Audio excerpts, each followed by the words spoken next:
Bohemian Rhapsody. Today I'm going to get started on a series of holiday gift wrapping ideas. If you followed many of my videos or if you visit me on my blog at cindyroy.com, what you'll notice is that I love to upcycle, I love to reuse items and repurpose them in different ways. And this idea certainly isn't a new idea and not mine, but one of the things that I watch for is old Scrabble games. You can often pick them up at garage sales or thrift stores for just $1 or $2, sometimes even less.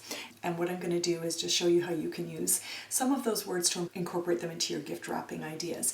So one thing you can do is just use them to create some actual greetings or words that are kind of symbolic of the holiday season. But the other thing, of course, you can do is actually use them to create the names of the recipients of the gifts. So in lieu of a card or a tag on your gift, you can actually build their name with it. So for example, if I was going to use the word joy, I'm just going to use this ruler just to hold them in place. What I do is just tape across the front of the word to hold the letters together. And so you have them secure, and then when you flip it, if you need to line them up at all, you can. Then you just take your double-sided tape and you can just put one or two layers of your double-sided to link them together. And then what I'm going to do is when I go to put it onto my gift, I just take that and flip it over. I have something to hold on to, and then I just peel that Scotch tape off the top. So I'm just going to set that aside until we're ready for it.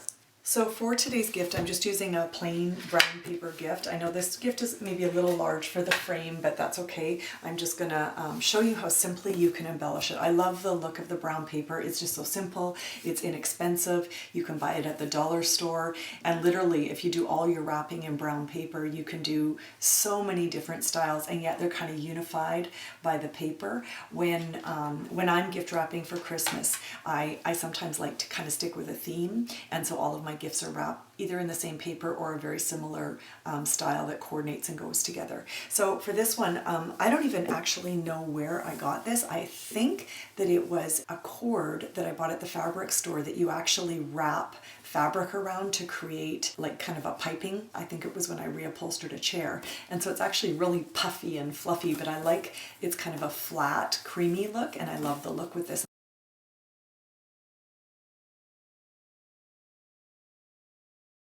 So you do want to make sure that you pull it nice and tight before you form your bow. I'm actually just going to knot this because I am going to add something else, and so I just kind of want to get it secured first. And sometimes what I'll do is I'll set my gifts up so that the focal point is off-center. This is just adding machine tape or from a cash register, and you can pick them up at Staples or some of the office supply stores. I'm going to show you how you can take basic paper, so it doesn't have to be a roll, it's just I have so much of it I thought that it would work perfect for this, but you could just use a straight piece of paper, but you can actually make your own ribbon. And what I love about just the white paper is that it's so flat, and very often ribbon has a sheen to it, and so I love the flat look, just the plain white with that little bit of off-white. Sometimes I like to mix my whites, and it just creates a little bit of a different look. So all I'm doing is taking a fairly long strip of this. I'm going to fold this in half. The paper's a little bouncy, so it's a little bit tricky to cut together, but all I'm going to do is take my scissors, and it doesn't matter how thin or thick you make your strips, but I'm just going to cut all the way down the length to the fold, which is close to the center. It might not be right in the center, but it's close to the center. And you don't even really have to be that mindful that your lines are straight or that they're the same width. None of that's really going to matter in this case. But what you can do is just cut down to there. And what you're doing is creating your own paper ribbon. And it doesn't take that much effort, but of course, sometimes when you're doing things like this, you end up getting a ribbon that you wouldn't be able to purchase in the store. And this can work as well if you wanted to use the wrapping paper from a gift that you're using, or something that coordinates well with it that might not always be available in the store, but if you have something on hand that coordinates better, it's an easy way to make your own ribbon. Now I actually tend to really like loose curls, but you can decide when you go to attach it onto your present if you want the curls to be looser or if you want them to be tighter, because it actually will curl just like traditional ribbon. So what I'm going to do is just take just a plain piece of string, and I'm going to tie it in the middle, and it'll just give me something not only just to kind of gather this in. So I want to gather that up, and I'm going to just a really basic knot. And then the string will also give me a way to attach that into my gift that I have. I'm just gonna tie that in. So all I'm gonna do is bring that gift in that I had previously knotted, and I'm going to put my little ribbon right into here. Now, I often will like, you can put it on top. I often like to set mine underneath, and that's just kind of a personal preference. So you have to be a little bit careful because it is made out of paper and it could tear. I'm just going to pull it underneath, right under that original knot that I have there. And then because I just made it with that little bit of string, I can actually just tie that right into place. And then all I'm going to do with this is actually just make a very simple bow. I'm not doing much with it.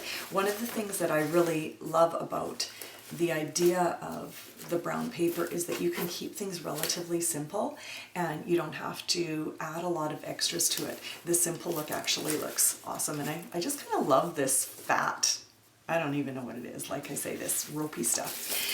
So when I'm looking at this, I do like that actually with just the loosey-goosey ribbons, but I am going to just give some of them a little bit of a curl just so that you can see how it curls just like a regular. Now when you're curling ribbon, the amount of pressure that you put on your paper, like that you hold your thumb against your scissors with, is going to determine the amount of curl. So because I want to give it very little, I'm being very kind of tentative in how I'm pulling that, just because I don't want it to over curl. I tend to be someone that likes the look of a loose curl, so I just always am a little careful when I'm doing it. I rarely will gravitate to those really tight curls that you would see on ribbons that you often buy in the store. And the nice thing with this too is if you've over curled, you can kind of play with it a bit and just pull it out a little bit, and it's pretty forgiving. So again, I don't even know that I'll do all of them, but I am going to give them just a little bit. When you give them a little bit of a curl, what it'll do is give your gift just a little bit of dimension that it might not have otherwise had. So again, it's okay to kind of play with it a bit in terms of also curling some and not others. You can always just do ends. So you can always just kind of do an end and not the part that's closer, and then it will dangle a little more.